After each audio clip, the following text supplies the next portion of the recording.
स्वागत है आपका मेरे YouTube चैनल पे जिसका नाम है सुमित की कहानियाँ।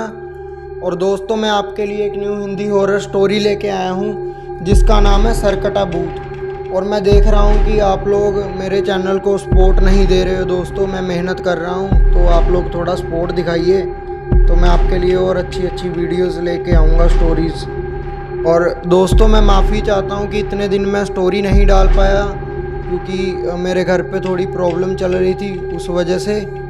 तो अब से मैं कंटिन्यू रहूँगा दोस्तों, आप लोग सपोर्ट दिखाओ और अपने भाई को। और मैं बिना किसी देरी के अपनी स्टोरी स्टार्ट करता हूँ। मयंक एक मल्टीनेशनल कंपनी में ब्रांच मैनेजर की जॉब करता था। एक दिन मयंक को ऑफिस से घर जाने के लिए लेट हो गया था। सर्दी के मौसम होने के कारण रात भी जल्दी हो गई, ठंड भी बहुत शुरू हो चुकी थी। रास्ते में चलते चलते मयंक को अचानक एक आवाज़ सुनाई दी, रुक जाओ।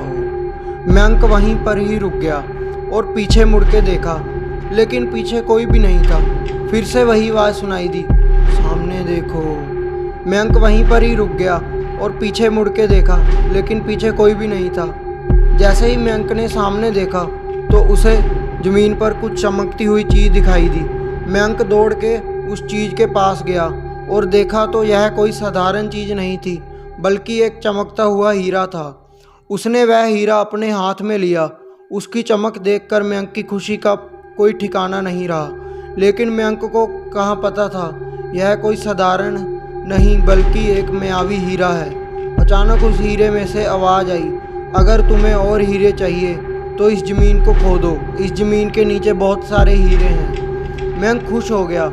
उसने उस हीरे को अपनी जेब में डाला और ज़मीन खोदना शुरू किया।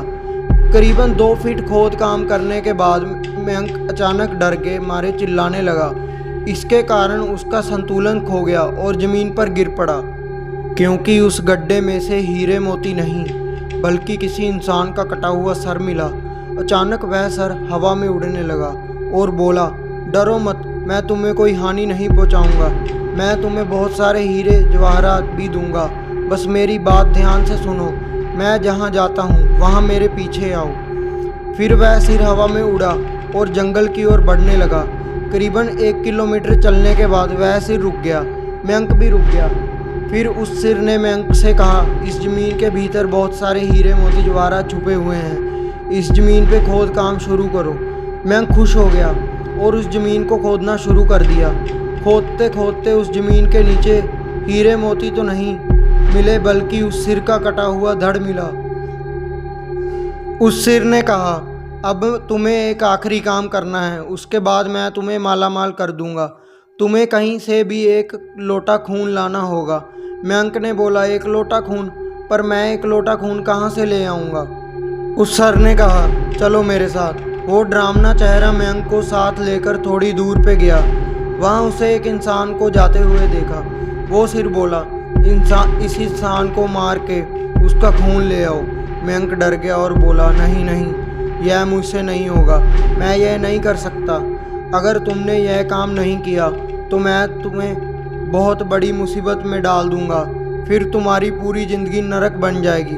मयंक ने हाथ जोड़कर उसे कहा, मुझे माफ़ कर दो। अगर मैंने उसे मार तो मुझे पुलिस गिरफ्तार कर देगी और मुझे जेल जाना पड़ेगा। उस सिर ने अपने तंत्र मंत्र की शक्ति से एक छुरी और लोटा प्रकट किया और गुस्से से बोला, अगर तुम मेरा यह काम नहीं करोगे तो मैं तुम्हारे पूरे परिवार को मौत के घाट उतार दूंगा। मयंक ने मजबूरी में आकर उस आदमी को मार डाला और उसका खून लेकर उस सिर के पास गया। वो सिर खून को देखकर बहुत खुश हुआ और बोला, यह खून मेरे शरीर पे डाल दे।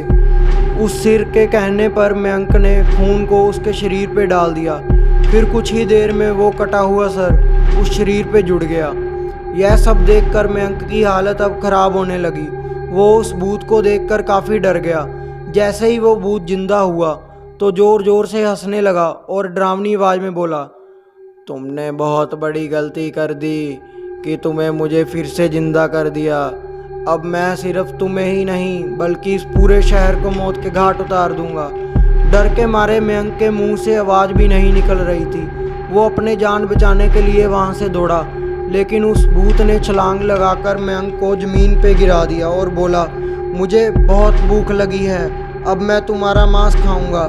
जैसे ही उस भूत ने मांस खाने के लिए आगे बढ़ा कि तुरंत ही उसका सिर धड़ से अलग हो गया। मयंक समझ नहीं पाया कि आखिर यह चमत्कार हुआ कैसे।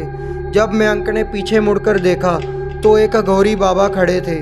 उस अघोरी बाबा ने कहा, जब तुम उस आदमी को मारकर उसका खून लेकर जा रहे थे तभी मैंने देख लिया था और उस समझ गया था कि कुछ तो बुरा होने वाला है, इसलिए मैं तुम्हारे पीछे पीछे यहाँ तक चला आया और मैंने अपनी मंत्र की शक्ति से उस भूत को फिर से मार दिया।